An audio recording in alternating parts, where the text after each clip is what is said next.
The uniform felt heavy, not just with the weight of 5 years of service, but with the suffocating anticipation of reunion. I stood at the threshold of the house, the familiar scent of jasmine and old wood assaulting my senses, a cruel reminder of the life I had left behind and the one I was about to reclaim. My heart hammered against my ribs, a frantic, joyous drumbeat. 5 years. 5 years of sandstorms, sleepless nights, and the cold comfort of duty, all endured for the singular, beautiful vision of this moment. My wife, Sarah, running into my arms, the smell of her hair, the sound of my son, Leo's excited chatter. But the silence that greeted me was too heavy, too complete. This wasn't the silence of peace, but the quiet, brittle tension of a carefully constructed lie. And in that moment, before I even opened the door, a cold dread, the kind that sinks its teeth into your soul, told me everything I had fought to protect was already gone. I pushed the door open, the creak echoing in the empty hall. The living room was bathed in the soft, late afternoon light, yet it felt unnaturally sterile, stripped of the vibrant chaos of a happy home. I called out, "Sarah? Leo? I'm home." My voice sounded alien, booming into the void. I moved through the house, my boots, once symbols of my strength and commitment, now sounding like the heavy steps of an intruder. The kitchen, the heart of our home, was quiet. It was only when I reached the master bedroom that I heard voices, low, intimate, and unmistakably coming from behind the slightly ajar door. A slow-motion wave of nausea washed over me. I wasn't just hearing a voice, I was hearing his voice, my brother, Ethan, and Sarah's, together. My mind, trained to react to danger with immediate, precise action, froze. I stood there, a ghost in my own house, listening to the impossible. It wasn't just a friendly conversation, it was the soft, tender cadence of two people deeply, irrevocably in love. I heard Sarah's laugh, a sound I cherished, now twisted into a dagger in my heart. Then Ethan's response, a quiet profession of love, filled with a gentle warmth he had never shown me, only her. The world tilted, my breath caught, burning in my throat. I didn't need to see them to know the truth. The past 5 years, the sacrifices, the nightmares, the medals, they all crumbled into dust. I pushed the door open, not with a bang, but with a slow, deliberate force that felt more terrifying than any explosion. They were sitting on the edge of the bed, my bed, their hands clasped. Sarah looked up first, her face draining of color, eyes widening in a silent scream. Ethan followed, his expression shifting from a look of shared, tender complicity to one of utter, agonizing shock. They looked like two children caught playing a forbidden game, except the game was my life, and the cost was everything. Mark, Sarah's voice was a ragged whisper, a sound of absolute terror and shame. I couldn't speak. I looked from the woman who wore my ring to the man who shared my blood, and the reality of their betrayal slammed into me with the force of a high-velocity impact. It wasn't just the affair, it was the depth, the closeness, the sheer, unimaginable cruelty of the act. My wife, my brother, the two people I trusted most in the world, the two pillars of my existence, had conspired in the destruction of my soul. I saw the familiarity in their stance, the comfort in their proximity, and I knew this wasn't a momentary lapse. This was a relationship, one that had blossomed in the fertile ground of my absence, nurtured by the belief that I was a distant memory. Ethan stood up slowly, his hands held out in a futile gesture of peace. "Mark, listen to me. Please. We can explain." I took a step back, the action involuntary, as if recoiling from something vile. "Explain what, Ethan? Explain how you waited until I was halfway across the world, risking my life for this country and for you, to steal the one thing I valued more than my own life?" The words were ice, sharp and cutting. "Explain how you looked our parents in the eye." How you played the loving brother, sending me reassuring emails about Sarah and Leo while you were sleeping in my bed? The pain was a physical entity, a monstrous weight crushing my chest. I looked at Sarah, the woman I had dreamed of every night, the mother of my son. Her eyes were pleading, filled with tears, but her silence was her confession. The pleading was for herself, not for me. The tears were for the mess she had created, not for the heart she had broken. There was no defense. There was no back. In that single, shattering instant, the 5 years of separation, the years of sacrifice, the nightmares, the medals, they all crumbled into dust. I looked around the room that was supposed to be my sanctuary.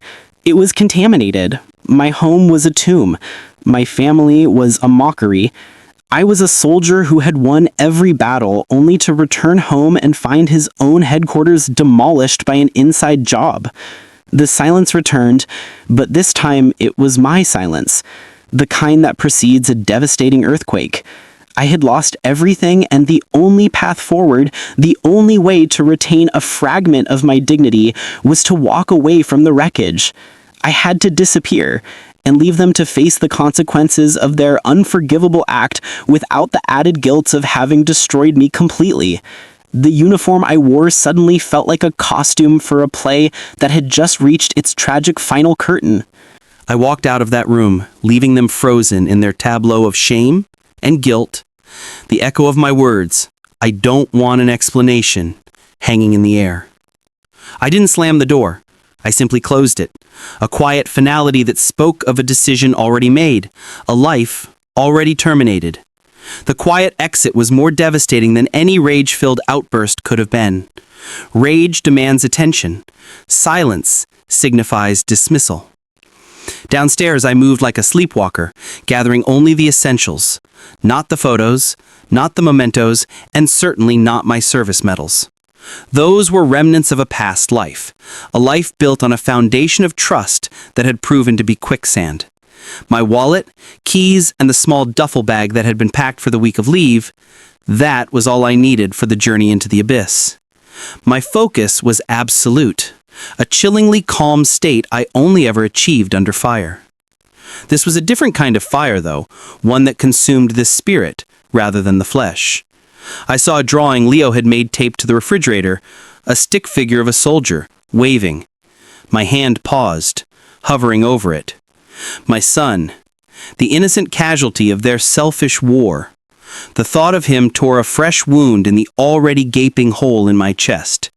He was 5 now, a brilliant, energetic copy of me, with Sarah's kind eyes. Leaving him was the ultimate sacrifice, the true cost of their betrayal. But how could I stay? How could I look at him knowing that the man he saw as his uncle had replaced his father? How could I raise him in a house poisoned by deceit, constantly battling the phantom of my own brother? I couldn't. The trauma would be too great for all of us, especially for Leo. My absence, though agonizing, would eventually be a cleaner break, allowing the dust to settle, allowing them to construct a new, albeit flawed normal. I reached the front door, my hand on the cold brass knob. I paused, forcing myself to confront the totality of the loss. Sarah, the woman who was my world, my wife, my confidant, gone. Ethan, my brother, my childhood protector, my best man, gone. My home, the dream we had built together, the place I fought to return to, gone. My future, the quiet, peaceful life I have envisioned in retirement, decimated. The 5 years I had lost in the service now seemed insignificant compared to the eternity I had lost in a single afternoon. The betrayal was not a simple mistake. It was an act of profound, calculated destruction. It was an assault on my very identity. I knew the instant I walked out, the news would spread like wildfire through our family. My parents, who adored both their sons and saw Sarah as the perfect daughter-in-law, would be shattered. The perfect family they had carefully nurtured would implode.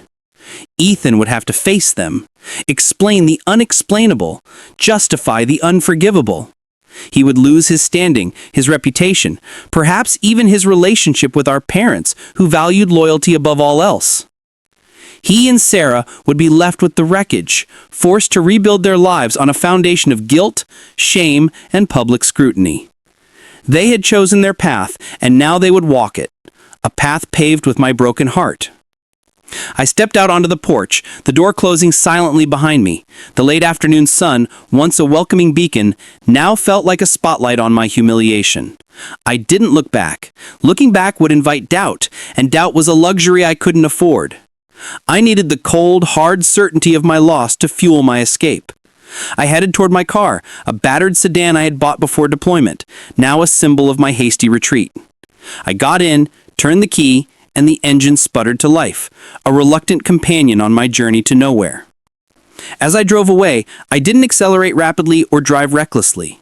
I drove with the slow, deliberate care of a man performing a final grave duty. The neighborhood streets, once filled with the warmth of familiarity, now seemed alien and hostile. Every house, every tree, every landmark was a painful memory of a life that was now irrevocably over. I focused on the road ahead, a blank canvas of asphalt stretching towards a future I had not planned, did not want, but was now forced to embrace. My decision was final. I would disappear completely. No note, no message, no farewell. I would become a ghost, a martyr to their passion, allowing them to move on without the constant crushing burden of my presence, ensuring the rest of the family, especially my parents, could eventually find a semblance of peace without the added drama of a bitter confrontation. My silent departure was the final, devastating act of a man who had lost his voice, his purpose, and his will to fight for anything but his own self-preservation. I simply drove, letting the miles devour the memory of the life I had known. The highway became my only companion, the endless ribbon of asphalt mirroring the emptiness spreading through my soul. I drove for hours, watching the familiar landscape of my home state morph into the anonymous, indifferent terrain of an unfamiliar place. I wasn't running to anything, I was simply running from everything. The initial shock had given way to a deep, resonant ache, a constant thrumming pain that occupied every corner of my mind. My training, the rigorous mental discipline of a soldier, was the only thing that kept me from pulling over and dissolving into a wreck of tears and self-pity. I focused on the simple mechanics of driving, the feel of the steering wheel, the rhythm of the engine, the glow of the headlights cutting through the growing darkness. I stopped only for gas, brief, necessary pauses in my flight. At a desolate all-night convenience store, the fluorescent lights cast a harsh, unflattering glow on my face in the rearview mirror. I looked older, hollowed out. The vibrant spark in my eyes, the one Sarah used to tease me about, was extinguished, replaced by a cold, desolate clarity. I realized I was still wearing my service jacket over a civilian shirt. The jacket, which once filled me with pride, now felt like a heavy shroud, a constant reminder of the honorable life I had fought to preserve and which had been destroyed by dishonorable acts back home. I took it off, folding it neatly, and placed it on the passenger seat, a symbolic shedding of my former identity. Mark, the devoted husband, the brave soldier, was dead. The man driving this car was just a nameless observer of a tragic fallout. As the sun began to rise, painting the sky in shades of bruised purple and orange, I pulled into a small, nondescript motel on the outskirts of a town I couldn't even name. The room was sterile, smelling faintly of bleach and stale cigarette smoke, the perfect, impersonal sanctuary for a man seeking to vanish. I sat on the edge of the bed, the silence of the room amplifying the ringing in my ears. It was then that the magnitude of Ethan's loss hit me with a renewed force. Not just my wife, but my brother. This wasn't a stranger. This was the boy I had shared a bedroom with, the one I had protected from bullies, the one who had taught me how to throw a spiral. Our bond, woven over 3 decades, was supposed to be unbreakable, a sacred, blood-forged alliance. His betrayal wasn't merely infidelity, it was a fundamental violation of the most basic human trust. He had leveraged my absence, my duty, my commitment to the very values of family and honor to build his own happiness. He knew the risks I faced. He knew the cost of my time away. And yet, he chose to inflict a wound far deeper and more permanent than any enemy's bullet could have managed. I had lost the love of my life, but he had lost his brother, the only man who understood him completely. He would live with the knowledge that he had irreparably broken his family, severed his blood ties, and cast a lifelong shadow of shame over his relationship with Sarah. Whatever happiness they found would forever be tainted by the knowledge that it was built on my annihilation. I knew that the family would eventually contact the military, initiate a search, or file a missing persons report. I had to ensure my disappearance was complete. I took my phone, scrolled through my contacts, hovering over my parents' number. I wanted to call, to tell them I was safe, to spare them the agonizing worry.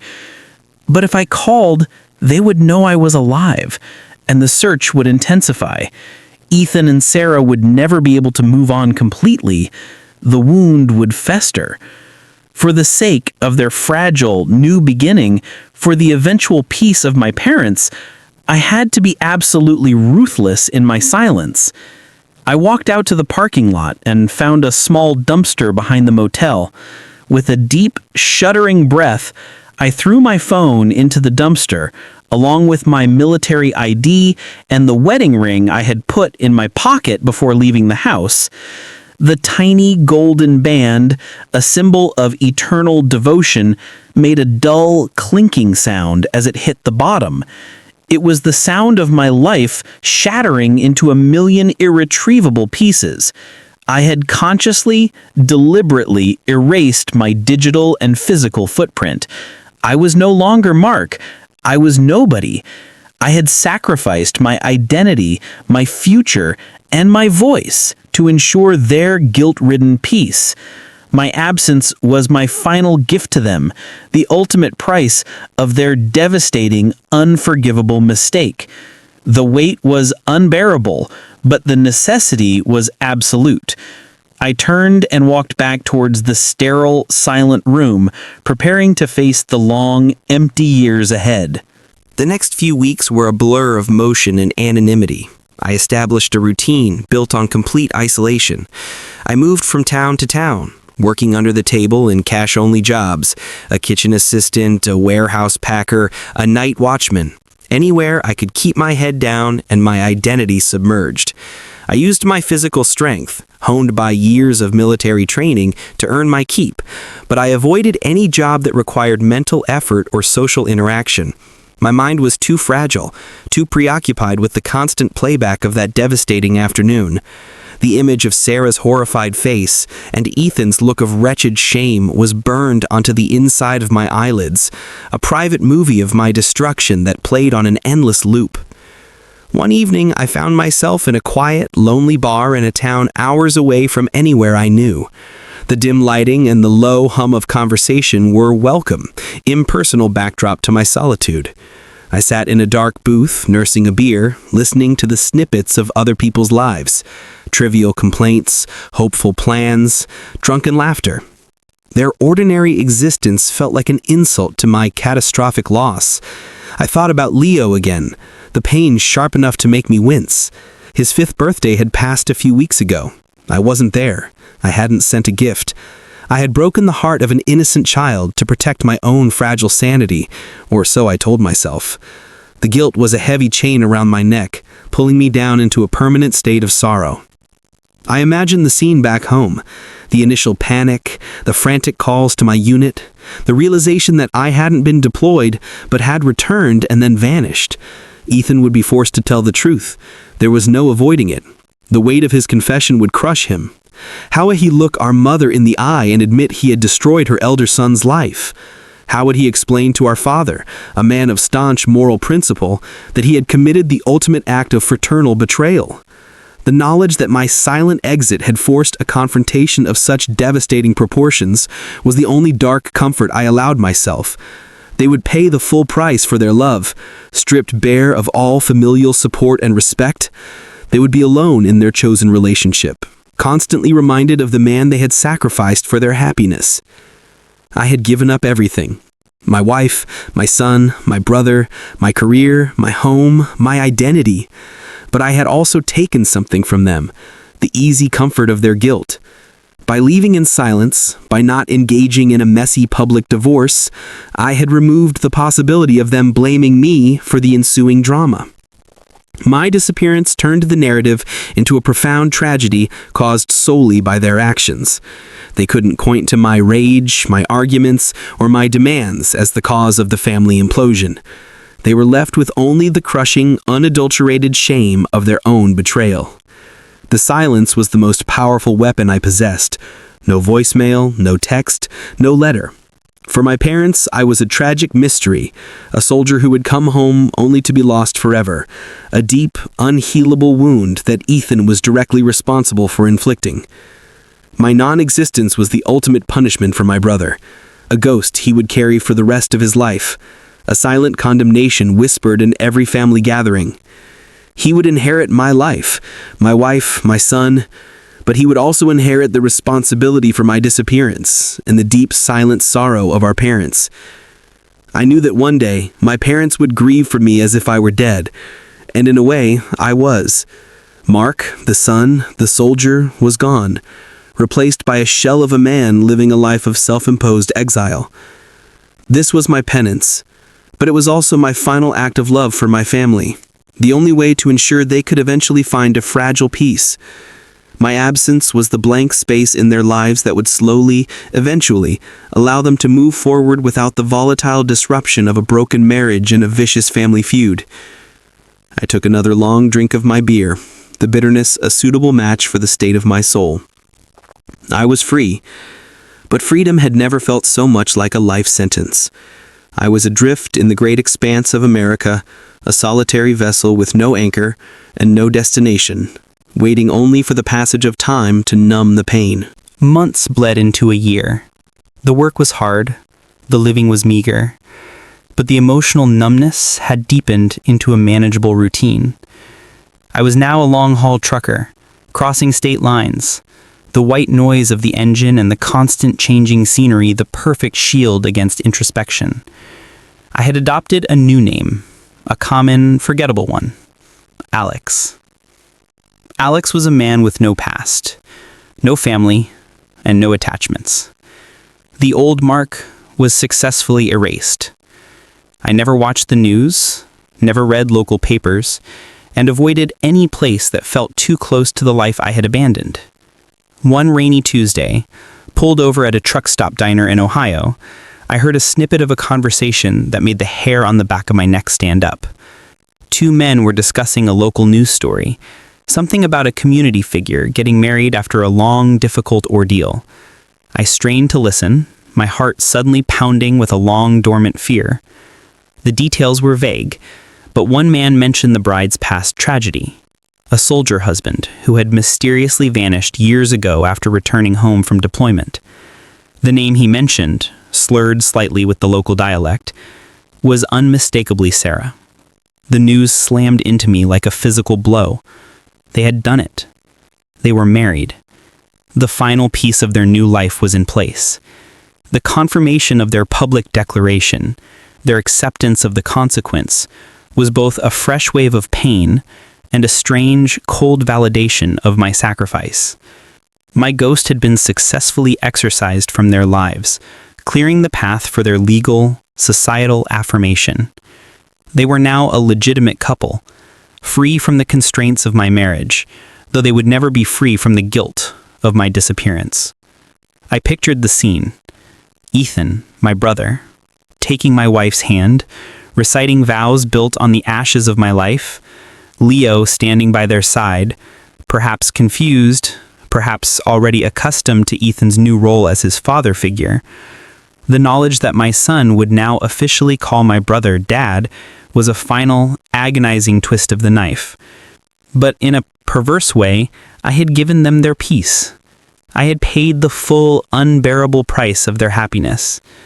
I had removed the greatest obstacle to their future. And in doing so, I had ensured that my family, my parents, Sarah, Leo, and yes, even Ethan, could eventually find a way forward, even if it was a flawed and heartbreaking one. My resolve solidified once more. There would be no dramatic return, no confrontation, no 11th hour change of heart. My decision to disappear in silence was final, irrevocable, a permanent seal on my past life.